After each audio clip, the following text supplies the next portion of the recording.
এর বিজনেস করতে গেলে হাজার কোটি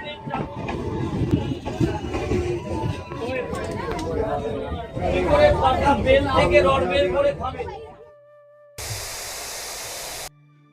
জীবনে কিছু দিন থাকে যেই দিন একটার পর একটা ঘটনা আমাদের ঝাঁকুনি দিয়ে শেখায় পরিবারের চেয়ে গুরুত্বপূর্ণ কিছু হয় না।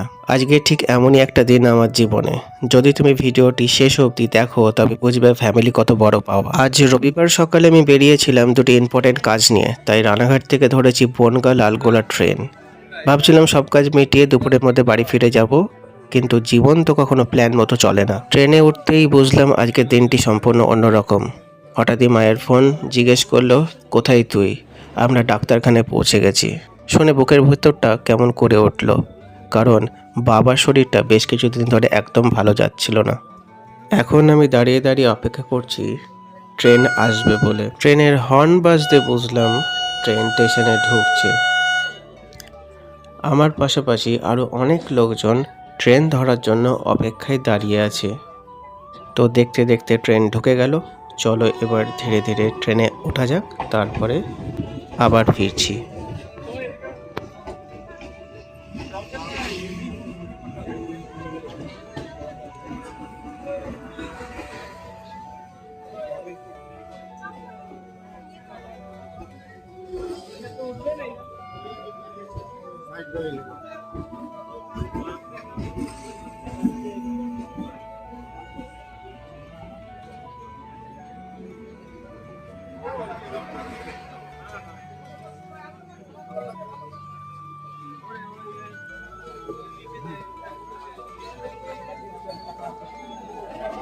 নামতে দিন।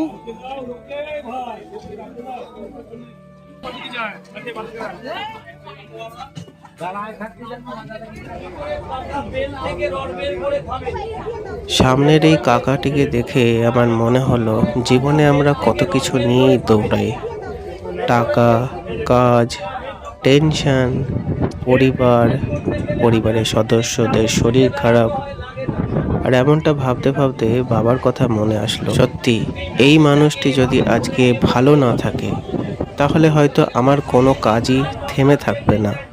কিন্তু তার ছোটবেলায় যখন আমরা অসুস্থ থাকতাম, আমাদেরকে দেখার মতন কেউ ছিল না, তখন কিন্তু এই একটা মানুষ সমস্ত প্রেশার মাথায় নিয়ে আমাদেরকে নিয়ে ছুটাছুটি করতেন। আর আজকে আমরা চাই তিনি যেন সুস্থ থাকুন, ভালো থাকুন। আসলে আমার বাবা কোনোদিনও নিজের জন্য কিছু ভাবেননি, সব সময় অন্যের জন্য কাজ করে গেছেন।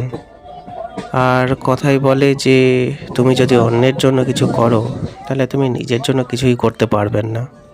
আজকে দেখো বাবার পাশে দাঁড়ানোর মতো কেউ নেই, ইভেন তার আত্মীয়রাও নয়। গল্প করতে করতে পলাশী স্টেশনে প্রায় ঢুকে গেছি।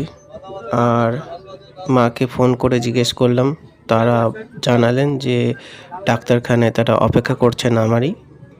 তো চলো এবার ডাক্তারখানার দিকে যাওয়া যাক।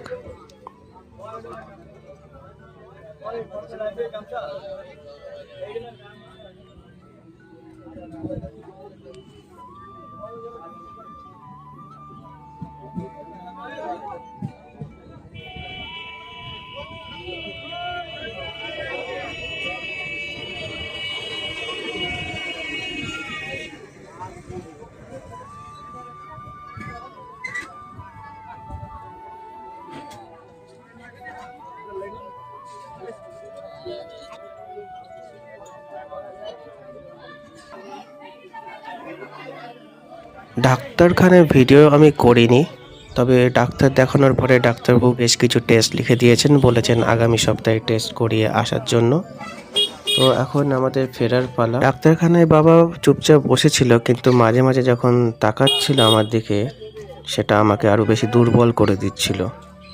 আর আমি আর মা পাশাপাশি বসে একই কথাই ভাবছিলাম। এখন আমাদের ফেরার পালা। সামনে বাস দাঁড়িয়ে আছে, বাসে উঠবো।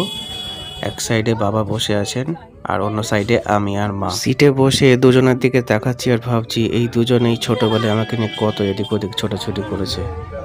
আর আজকে আমি মনকে বারবার বলছিলাম সব ঠিকঠাক হয়ে যাবে, কারণ অন্ধকারের পরেই আলো আসে। আর খারাপ সময়গুলোতেই পরিবারের মধ্যে একতা বৃদ্ধি করে।